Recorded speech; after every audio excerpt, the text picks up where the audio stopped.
Hi folks, welcome to the Prepared Homestead. This is Travis. Thank you all for stopping by to watch.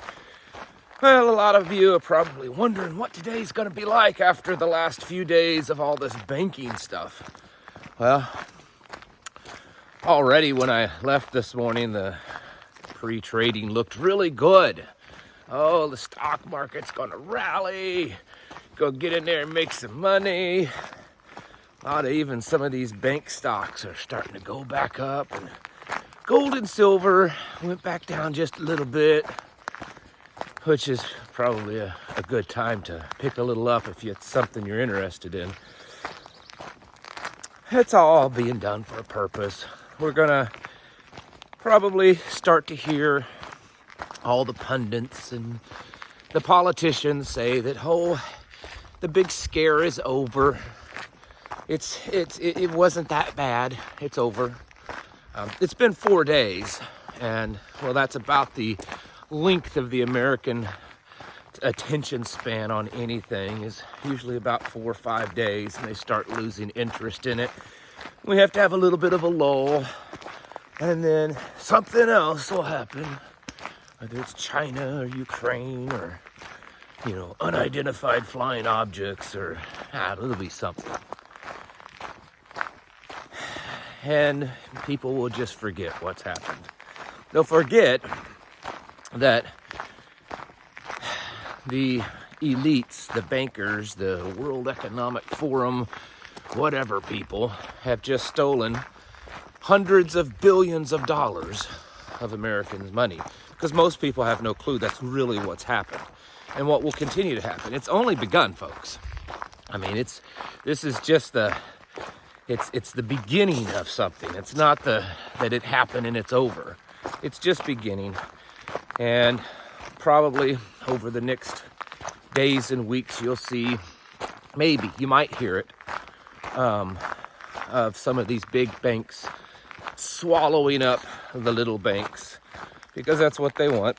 They want to consolidate things, consolidate religion, consolidate government, consolidate everything, language, people, to where, they have it all and they're in control of it all. And so that will most likely happen. I was looking last night at some reports that there still is some major bank runs happening. And I know you're going to say, oh, you're just making this up. There's no evidence to that. Well, it's not your traditional bank runs. Think about it. How many people nowadays, especially the younger generation, actually go to a bank? It's almost like writing a check anymore. No one does it. My goodness, you can set up a bank account and use it for years and never step foot inside a bank. You can do it all online. So, and a lot of people don't use cash. They use very, very little cash. So would it make sense for all of these people to be running to a physical bank and taking out their money physically? No, they're doing it digitally. And last night it was being reported that all the big banks, the JP Morgan Chase, the Bank of America, Citibank, Wells Fargo, has been inundated, overrun, that they're trying to struggle to keep up because all these people are trying to transfer money into them from smaller banks, setting up accounts and moving money around. That's the bank runs, folks. And it's also because people nowadays, they just don't understand monetary policy. They don't understand banking enough to know that they're just feeding into the beast by doing that. They're not really, they may be saving themselves in the short term, but they're certainly not fixing anything in the long term by doing that. They're doing exactly what the people in charge wanted them to do. And so, yeah, there has been bank runs. It's just not, lines of people lined up outside the bank, taking their money out and going home and sticking it under their pillow. They're getting online and they're taking their money out of their local and their regional banks, because those are bad and scary and dangerous, and they're moving it into the big conglomerate behemoths and everything will be okay, right? I mean, that's what they want us to believe. They want to condition us to that this is all normal and this is all okay. Of course, you don't want to do gold and silver. That's bad. That's silly. That's dangerous. Cryptocurrencies, that's bad too. They're gonna eventually take that over also. Just put it in the big banks. The bigger they are, what's that saying? They won't fall. Yeah, it's something like that, right? And so it's just it's a consolidation and land grab and wealth grab and all that kind of stuff. I saw that Blackstone is looking at, swallowing up some of the assets of SVB. The bigger just get bigger, right? And they'll do their best to convince us that it's all over, the big scare's over. It's not a big deal. Don't worry about it. You're not actually gonna have to pay for this. It's not a bailout. All right? It's not a bailout. Just like every other lie that's come out of their mouth over the last few years. And inflation numbers came out today, and they're just they came down just a smidgen and pretty much right where they said that they would be at. They're gonna brag about that too. Oh, see, look, we're fixing the system, except we all know that inflation is just getting worse and worse, because it's not about the numbers that they tell us. It's about what we're actually paying for at the store. The fact that, you go and you buy groceries for a family, what used to cost you maybe a couple $100 is now $350. It's just getting worse and worse. And at some point, it's going to start getting really bad, because you can't throw who knows how much. I mean, I have not even seen an exact number, because it's not like the last bank bailout where it was kind of round numbers where they told us this. It's just a big old slush fund, and if you need some liquidity, you just dip your hand in a cookie jar and get it. It's kind of like that. So who knows? Could be hundreds and hundreds of billions of dollars. And we'll start to see that money supply skyrocket back up. And recession / Great Depression, Greater Depression, and high inflation is en route. They had a choice. I said yesterday they had a choice to save the banks or to save the money supply, the US dollar. And while they're trying to make it sound like they're doing both, in the end, they've saved their own wealth, and they're going to take some more from us, because that's what inflation is. Inflation is a silent tax, is what it is. And it's to take a little wealth from you, because when you pay more for something, who is getting that more? It's not the business that you're buying from, because they're paying more for stuff too. You go by the grocery store and you're paying another $1 for a loaf of bread. Well, that grocery store's not making that dollar. It's not even really the people that are making the bread, the company that makes the bread, because they're paying more for stuff too.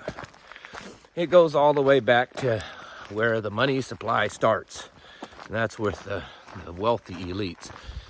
And they're the ones that's really absorbing those increases in costs, because no one along that food chain is really making that much more money. That's why you see all these top tier corporations and stuff saying that over the last year, man, our profits have skyrocketed. Well, who gets all those profits? Well, shareholders, yes, but mostly it's the elites. They get their bigger bonuses, and then the banks get their bigger bonuses, and then the heads of these globalist deep state cartels, they're getting all their stuff. And in the end, the big thing is, because while some of it's about money, what it's really about is you. So in the end, your chains just get heavier on you, because that's what they want. They want to control you. They want to own you.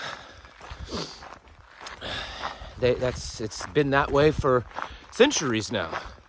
This idea of kings and serfs and the feudal society and stuff, it never went away. The farm just got bigger. And they changed the names of things, but it's basically the same. And that's, in the end, what they're doing, is just trying to put some heavier chains on you. More debt, more burden, more dependency.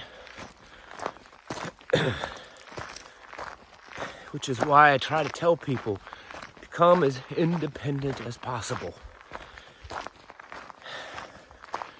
You want to keep from all of this taking control of you and your life. You want to not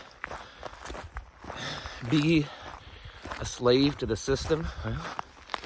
You have to be as self-sufficient as possible. You have to be producing your own stuff for you.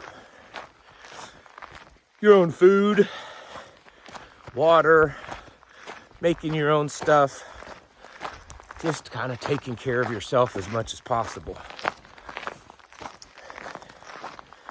You can't do 100% of the stuff, but the more you're able to take care of yourself, the less that you have to depend on the system, the more free you are.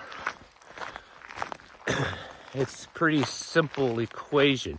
You don't have to be a mathematical genius to figure that out. So, whatever you're doing in life, however many beans and buckets of beans and buckets of rice and whatever else, you need to be working on being self-sufficient. You need to be working on producing your own food. You have your own water supplies, working on your own medicine, your own learning how to treat you and your family as much as possible. I'm not saying you can do a heart transplant, but there's a lot of things that people can do on their own without running off to doctors and pharmacists and stuff. You'd be surprised what you can take care of on your own. And then what you can't take care of on your own, a lot of it can be also taken care of within a community of like-minded people. So getting yourself as self-sufficient as possible is one really big way of severing the chains of slavery that they're putting on everyone. And that's the physical side of it. There's, of course, the spiritual side. I talk about that often. That's what all this is, folks. It's not over. It's not fixed. It's not back to business as usual. It was just a thing they had to do to consume more wealth, more people, more freedom. And well, they've done a pretty good job of it, I guess. And what you have to make up your mind is how you're going to react to it. Are you going to allow it to consume you also? Or are you going to live and work and exist outside their system? Are you going to build your own counter economy and counter culture with you and your family and your close friends around you? Because in a physical sense, that's about the only thing that people can do right now to really circumvent this growing beast system that's being built. Because that's, in my mind, I think that's what we're seeing. We're seeing the building blocks, the foundations being built for this beast system that will eventually completely take over and control the world until Father comes back and he reigns in his glory. Folks, it's time to get your houses in order. It's time to prepare mentally, physically, and spiritually. Thank you for watching. I'll catch you in the next video.